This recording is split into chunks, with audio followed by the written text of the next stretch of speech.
الحمدللہ رب العالمین والصلاة والسلام علی سید الانبیاء والمرسلین وعلی آلہ وصحبہ اجمعین اما بعد فاعوذ باللہ من الشیطان الرجیم بسم اللہ الرحمن الرحیم۔ معزز سامعین، السلام علیکم ورحمۃ اللہ وبرکاتہ۔ رمضان سیریز کی 26ویں قسط کے ساتھ حاضر خدمت ہیں۔ ہمارا آج کا موضوع ہے اعتکاف کی فضیلت اور اہم مسائل۔ سامعین محترم، ذرا ایک لمحے کے لیے تصور کیجئے اگر انسان کو چند دن کے لیے دنیا کی تھکا دینے والی مصروفیات، الجھنوں اور فریب سے الگ ہو کر کائنات کے سب سے بڑے بادشاہ کے گھر میں بیٹھنے کا موقع مل جائے، جہاں اس کا ہر لمحہ عبادت میں گزرے، اس کی زبان ذکر الہی سے تر رہے اور اس کا دل اپنے رب کے اتنا قریب ہو جائے کہ دنیا کی کوئی فکر اسے نہ ستائے، تو بتائیے اس سے بڑی سعادت اور خوش نصیبی کیا ہو سکتی ہے۔ رمضان المبارک کے آخری عشرے میں اللہ رب العزت اپنے بندوں کو بالکل اسی عظیم عبادت کی توفیق عطا فرماتے ہیں جسے ہم اعتکاف کہتے ہیں۔ سامعین محترم، اعتکاف کے لغوی معنی خود کو روک لینے اور ٹھہر جانے کے ہیں۔ شریعت کی اصطلاح میں یہ دنیا کی بھاگ دوڑ سے نکل کر خالصتاً اللہ کی رضا کے لیے مسجد میں قیام کرنے کا نام ہے۔ جب بندہ حالت اعتکاف میں ہوتا ہے تو وہ گویا اللہ کے دربار میں آ کر بیٹھ جاتا ہے اور اپنے عمل سے یہ اعلان کرتا ہے کہ اے میرے مالک، جب تک تو میری مغفرت نہیں فرما دے گا، جب تک تو مجھ پر اپنی رحمتوں کی بارش نہیں کر دے گا، میں تیرا یہ در چھوڑ کر کہیں نہیں جاؤں گا۔ یہ کیسی خوبصورت ادا ہے جو اللہ تعالیٰ کو بے حد پسند ہے۔ سامعین محترم، ہمارے پیارے آقا نبی آخر الزماں حضرت محمد مصطفیٰ صلی اللہ علیہ وآلہ وسلم کی یہ مستقل سنت مبارکہ رہی ہے۔ آپ صلی اللہ علیہ وآلہ وسلم رمضان المبارک کے آخری 10 دنوں کا اعتکاف فرمایا کرتے تھے۔ حضرت عائشہ صدیقہ رضی اللہ تعالی عنہا فرماتی ہیں کہ جب رمضان کا آخری عشرہ شروع ہوتا تو رسول اللہ صلی اللہ علیہ وآلہ وسلم اپنی کمر بستہ کر لیتے، راتوں کو جاگتے، عبادت میں انتہائی شدت پیدا فرما لیتے اور اپنے گھر والوں کو بھی عبادت کے لیے جگاتے۔ آپ صلی اللہ علیہ وسلم کا اعتکاف کا یہ معمول اس قدر پختہ تھا کہ جس سال آپ کا وصال مبارک ہوا اس سال آپ نے 10 کے بجائے 20 دن کا اعتکاف فرمایا۔ سامعین محترم، صحابہ کرام رضوان اللہ علیہم اجمعین اور ہمارے بزرگان دین کا اعتکاف اور ان کی خلوت نشینی کے واقعات آج بھی ہمارے ایمان کو تازہ کر دیتے ہیں۔ جب انسان دنیا کو چھوڑ کر اللہ کی طرف رجوع کرتا ہے تو کیسی کیسی رحمتیں نازل ہوتی ہیں۔ مشہور صحابی حضرت ابو لبابہ رضی اللہ تعالی عنہ سے جب ایک مرتبہ کوئی اجتہادی خطا ہو گئی تو انہوں نے خود کو مسجد نبوی کے ایک ستون سے باندھ لیا اور قسم کھائی کہ جب تک اللہ تعالیٰ میری توبہ قبول نہیں فرمائے گا میں اسی طرح بندہ رہوں گا اور صرف نماز یا طبعی ضرورت کے لیے ہی یہاں سے ہٹوں گا۔ کئی دن اسی حالت میں گزر گئے۔ ان کا یہ خلوص، یہ ندامت اور یہ اللہ کے در پر پڑھ کر مانگنے کی ادا اللہ رب العزت کو اتنی پسند آئی کہ آسمان سے ان کی توبہ اور بخشش کی آیات نازل ہو گئیں۔ اعتکاف بھی دراصل اسی کیفیت کا نام ہے جہاں ہم اپنے رب کے گھر میں ڈیرا ڈال لیتے ہیں کہ مالک اب بخشش لے کر ہی اٹھیں گے۔ سامعین محترم، اسی طرح تابعین اور بزرگان دین کی خلوت کا یہ عالم ہوتا تھا کہ وہ اعتکاف کے دنوں میں دنیاوی گفتگو تو درکنار، دنیاوی خیالات کو بھی دل میں لانا گوارا نہیں کرتے تھے۔ ایک بزرگ کے بارے میں آتا ہے کہ وہ اعتکاف کی حالت میں اتنی گریہ ازاری کرتے کہ ان کی جائے نماز آنسوؤں سے بھیگ جاتی۔ کسی نے پوچھا کہ آپ اتنے دن تنہا کیسے گزار لیتے ہیں؟ تو انہوں نے مسکرا کر فرمایا، جو اپنے رب سے دوستی کر لیتا ہے اسے دنیا والوں کی محفلوں کی ضرورت نہیں رہتی۔ اس کی تنہائی ہی اس کی سب سے بڑی محفل بن جاتی ہے۔ سامعین محترم، اعتکاف کا ایک اور سب سے بڑا اور عظیم مقصد شب قدر کی تلاش ہے۔ وہ رات جس کی عبادت 1000 مہینوں یعنی 83 سال اور 4 ماہ کی عبادت سے بھی افضل ہے۔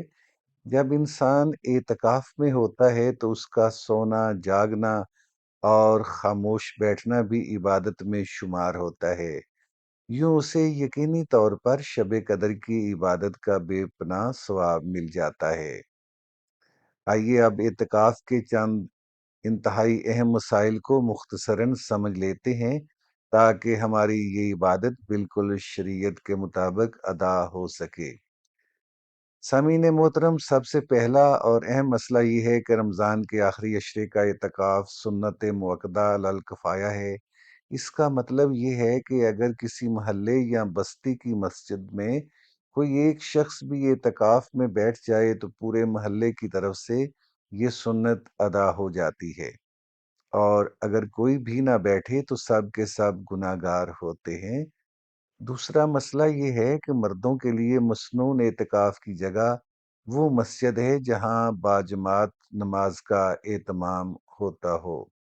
اعتکاف کرنے والے شخص کو 20 رمضان المبارک کو سورج غروب ہونے سے پہلے پہلے مسجد کی حدود میں داخل ہو جانا چاہیے، اور اس کا یہ اعتکاف عید کا چاند نظر آنے تک جاری رہے گا۔ سامعین محترم، تیسرا مسئلہ ہماری ماؤں اور بہنوں کے حوالے سے ہے۔ خواتین کے لیے مسجد میں اعتکاف کرنا ضروری نہیں، بلکہ وہ اپنے گھر کے کسی ایک کمرے یا کسی مخصوص حصے کو اعتکاف کے لیے مقرر کر لیں اور وہیں قیام کریں۔ شریعت نے انہیں یہ سہولت دی ہے کہ وہ گھر کے اس مخصوص حصے میں بیٹھ کر بالکل وہی ثواب اور وہی درجات پا سکتی ہیں جو مردوں کو مسجد میں حاصل ہوتے ہیں۔ سامعین محترم، چوتھا اور بہت ہی بنیادی مسئلہ یہ ہے کہ حالت اعتکاف میں بلا کسی ضرورت شرعی یا طبعی کے مسجد کی حدود سے ایک قدم بھی باہر نکالنے سے اعتکاف ٹوٹ جاتا ہے۔ طبعی ضروریات جیسے قضاء حاجت، وضو یا غسل جنابت کے لیے نکلنا بالکل جائز ہے، مگر یاد رہے کہ غسل جمعہ یا محض گرمی سے بچنے اور ٹھنڈک حاصل کرنے کے لیے غسل کی غرض سے مسجد سے باہر نکلنے کی اجازت نہیں ہے۔ پانچواں مسئلہ یہ ہے کہ معتکف کو چاہیے کہ وہ اپنا زیادہ تر وقت تلاوت قرآن، نوافل، درود پاک اور ذکر و اذکار کی کثرت میں گزارے۔ مسجد میں دنیاوی باتیں کرنا، موبائل فون کا بلا وجہ استعمال کرنا یا فضول بحث و مباحثے میں الجھنا اعتکاف کی روح کے بالکل منافی ہے۔ معزز سامعین، اعتکاف کوئی عام عبادت نہیں، یہ اللہ سے تعلق جوڑنے کا ایک شاندار اور سنہرا موقع ہے۔ جن خوش نصیبوں کو یہ سعادت مل رہی ہے انہیں چاہیے کہ اس کے ایک ایک لمحے کی قدر کریں، اور جنہیں مصروفیات کے باعث اعتکاف کی سعادت نہیں مل سکی وہ بھی ان آخری راتوں میں عبادت کا خصوصی اہتمام ضرور کریں۔ آئیے اب ہم اپنے رب کریم کی بارگاہ میں اپنے ہاتھ پھیلا کر دعا کرتے ہیں کہ اللہ پاک ہماری تمام عبادات کو قبول فرمائے۔ یا اللہ، ہم تجھ سے اپنی ذات کے لیے ہدایت کامل، ایمان کامل اور استقامت مانگتے ہیں۔ ہمیں اپنی صفت رحمان اور صفت غفار کے واسطے سے معاف فرما دے۔ ہمارے دلوں کو اپنے نور معرفت سے منور کر دے اور ہمیں صراط مستقیم پر چلنے کی توفیق عطا فرما۔ اے رب کریم، ہماری اولادوں کو نیک، صالح اور ہماری آنکھوں کی ٹھنڈک بنا دے۔ یا رب رحیم، جن کے والدین بقید حیات ہیں انہیں لمبی عمر اور صحت کاملہ عطا فرما، اور جن کے والدین اس دار فانی سے کوچ کر گئے ہیں ان کی قبروں کو جنت کا باغ بنا دے۔ اے خالق کائنات، جو طلبہ امتحانات دے رہے ہیں انہیں اپنی صفت علیم کے واسطے سے شاندار کامیابی عطا فرما۔ جو جوڑے اولاد کی نعمت سے محروم ہیں انہیں اپنی صفت خالق کے واسطے سے نیک اولاد عطا فرما کر ان کی ویران گودوں کو ہرا بھرا کر دے۔ جو لوگ معاشی تنگی کا شکار ہیں ان پر اپنے حلال اور بابرکت رزق کے دروازے کھول دے۔ جو لوگ بیماروں میں جو لوگ بیماریوں میں مبتلا ہیں انہیں اپنی صفت شافی کے واسطے سے شفائے کاملہ عطا فرما۔ یا اللہ، پوری امت مسلمہ پر اپنا خاص فضل و کرم نازل فرما۔ ہمارے دلوں سے نفاق کو ختم کر کے سچا اتحاد پیدا فرما دے۔ ہمارے جو مجاہدین محاذوں پر حق کی سربلندی کے لیے برسر پیکار ہیں ان کی غیبی مدد فرما اور انہیں عظیم فتح اور نصرت نصیب فرما۔ جو مجاہدین شہادت کے عظیم رتبے پر فائز ہو گئے ہیں انہیں جنت الفردوس میں اعلیٰ مقام عطا فرما، اور جو بے گناہ دشمنوں کی قید میں ہیں انہیں اپنے فضل سے جلد از جلد رہائی نصیب فرما۔ یا اللہ، ہمیں اعتکاف کی روح کو سمجھنے اور ليلۃ القدر کی برکتیں سمیٹنے کی توفیق عطا فرما۔ یا اللہ، ہماری تمام عبادات، ہمارے روزوں، ہماری نمازوں اور رات کے قیام کو اپنی بارگاہ بے نیاز میں شرف قبولیت عطا فرما۔ ربنا لا تؤاخذنا ان نسینا او اخطأنا، ربنا ولا تحمل علينا إصرا كما حملته على الذين من قبلنا، ربنا ولا تحملنا ما لا طاقة لنا به واعف عنا واغفر لنا وارحمنا أنت مولانا فانصرنا على قوم الكافرين، ربنا آتنا في الدنيا حسنة وفي الآخرة حسنة وقنا عذاب النار، ربنا تقبل منا إنك أنت السميع العليم وتب علينا إنك أنت التواب الرحيم، وصلى الله تعالى على خير خلقه سيدنا محمد وعلى آله وصحبه أجمعين برحمتك يا أرحم الراحمين۔